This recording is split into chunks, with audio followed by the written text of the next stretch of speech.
আমি যাইতাম। এখানে উইলের ফার্স্ট রূপটা কি? উড। উডের পরে কি হয়? ভার্বের প্রেজেন্ট রূপ হয়।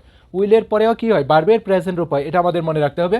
এখানে আরও বলতে পারবো আই কুড গো অথবা আই মাইট, এদের যে কোনো একজনকে বললেই হবে।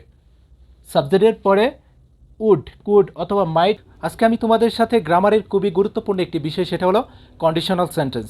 কন্ডিশনাল সেন্টেন্সের যে গুরুত্বটা রয়েছে সেটাই আজকে আমি তোমাদের সাথে দেখানোর চেষ্টা করব। যখন আমরা এই ধরনের কথা বলি যে যদি তুমি আসো তবে আমি যাব, যদি তুমি পড়তে তবে তুমি কি পাস করতে, এই ধরনের শর্ত দিয়ে যখন আমরা কথা বলি তখন আমরা সেন্টেন্সগুলি শুরু করি কি? ইফ দিয়ে। আমরা অনেক সময় দেখি কি ইফ দিয়ে সেন্টেন্স রয়েছে, সেটা হতে পারে কমপ্লিটিং সেন্টেন্সের ক্ষেত্রে অথবা রাইট ফর্ম ভার্বের ক্ষেত্রে কি খুবই গুরুত্বপূর্ণ এই ইফটা।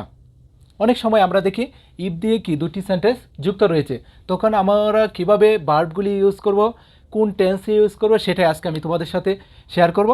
আশা করি ক্লাসটি তোমাদের খুবই কাজে লাগবে। ওকে, যখন বলি যে যদি তুমি আসো তবে আমি কি যাব, সেই ক্ষেত্রে বলবো ইফ ইউ কাম, যদি তুমি আসো আই উইল গো, তবে আমি কি যাব। এটা কি একটা শর্ত, যদি তুমি আসো তবে আমি যাব। এটাই হলো কন্ডিশনাল সেন্টেন্স। ইফের সাথে যদি তাকে প্রেজেন্ট ইনডিফিনিট, আমাদের পরের অংশটুকু লিখতে হবে কি ফিউচার ইনডিফিনিট, এটা আমাদের মনে রাখতে হবে। ইফের সাথে যদি তাকে কি প্রেজেন্ট ইনডিফিনিট, অথবা এখানে কোনো সেন্টেন্স নেই, এখানে রয়েছে একটি কি ফিউচার ইনডিফিনিট, এখানে রয়েছে কি ইফ, আমরা এখানে যে সেন্টেন্সটি লিখব সেটা হবে কি প্রেজেন্ট ইনডিফিনিট। আবার এখানে ইফের সাথে রয়েছে একটি প্রেজেন্ট ইনডিফিনিট সেন্টেন্স, পরে যে সেন্টেন্সটা লিখব সেটা হবে কি ফিউচার ইনডিফিনিট। সাবজেক্টের পরে উইল দিব, ভার্বের একটি প্রেজেন্ট রূপ দিব, তাহলে কি ফিউচার ইনডিফিনিট হয়ে যাবে। যদি তুমি আসো তবে তুমি কি, তবে আমি যাব, অথবা যদি তুমি পড়ো তবে তুমি পাস করবে। ইফ ইউ রিড, যদি তুমি পড়ো, ইউ উইল পাস, তবে তুমি কি পাস করবে। এখানে কিন্তু শর্ত রয়েছে, যদি তুমি পড়ো, না পড়ে কি পাস করা সম্ভব নয়। সেক্ষেত্রে এখানে শর্ত জুড়ে দেওয়া হইতেছে প্রতিটি সেন্টেন্সের ক্ষেত্রে। ওকে, ইফের সাথে থাকবে প্রেজেন্ট ইনডিফিনিট, হবে ফার্স্ট ইনডিফিনিট, এটা হলো ফার্স্ট কন্ডিশনাল সেন্টেন্স।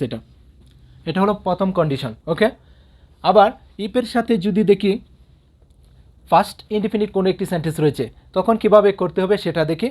তখন বাংলাটা হবে এরকম, যদি তুমি আসতে তবে আমি কি যেতাম, অথবা যদি তুমি পড়তে তবে তুমি কি পাস করতে। তখন আমরা এভাবে বলবো ইফ ইউ কেম, যদি তুমি আসতে, ইফ ইউ কেম, যদি তুমি আসতে, ইফ ইউ কেম। এখানে রয়েছে কি ভার্বের একটি ফার্স্ট রূপ, তাহলে পরের সেন্টেন্সটি আমরা যখন লিখবো সেটাও কি ফার্স্ট টেন্সে লিখতে হবে, কারণ ইফের সাথে যদি তাকে ফার্স্ট ইনডিফিনিট, পরের অংশটুকুও ফার্স্ট ইনডিফিনিট হবে, এটা আমাদের মনে রাখতে হবে। এটা হলো সেকেন্ড কন্ডিশন। এটা ফার্স্ট কন্ডিশনাল সেন্টেন্স, এটা কি second conditional sentence. Okay, if you came, যদি তুমি আসতে তবে আমি কি যাইতাম।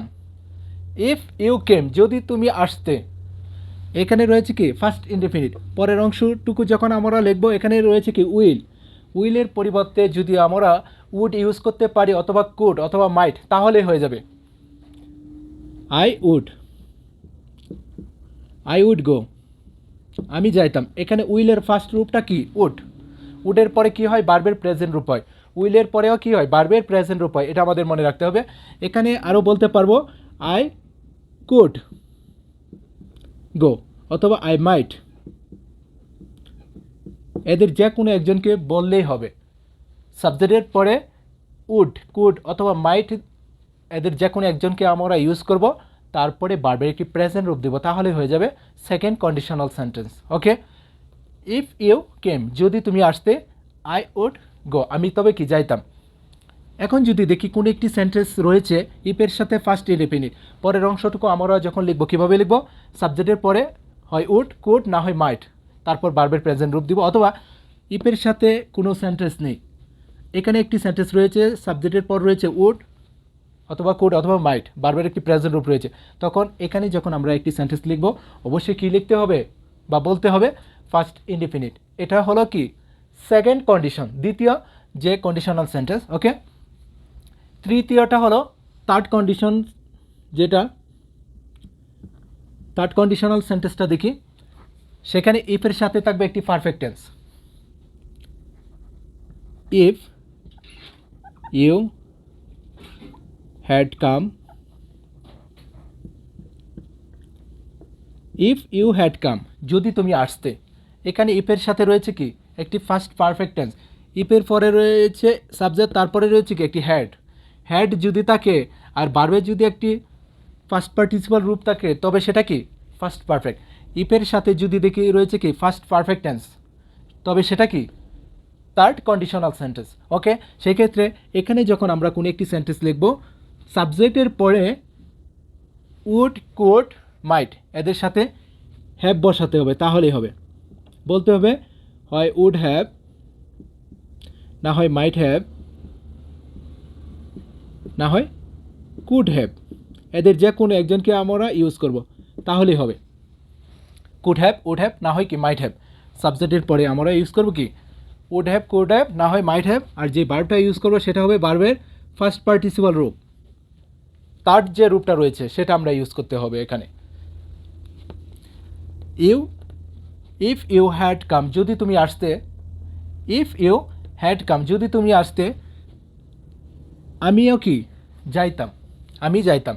এখন এখানে কি ইউজ করেছিলাম সেকেন্ড কন্ডিশনে মাইট, উড, কুড। এখন থার্ড কন্ডিশনে আমরা ইউজ করব উড হ্যাভ, কুড হ্যাভ অথবা মাইট হ্যাভের যে কোনো একজন। সেক্ষেত্রে বলতে পারি আই উড হ্যাভ গো, এর ফার্স্ট পার্টিসিপাল রূপটা হলো কি gone, I would have gone. If you had come, যদি তুমি আসতে, আই উড হ্যাভ গন, আমি যাইতাম। অথবা বলতে পারি আই কুড হ্যাভ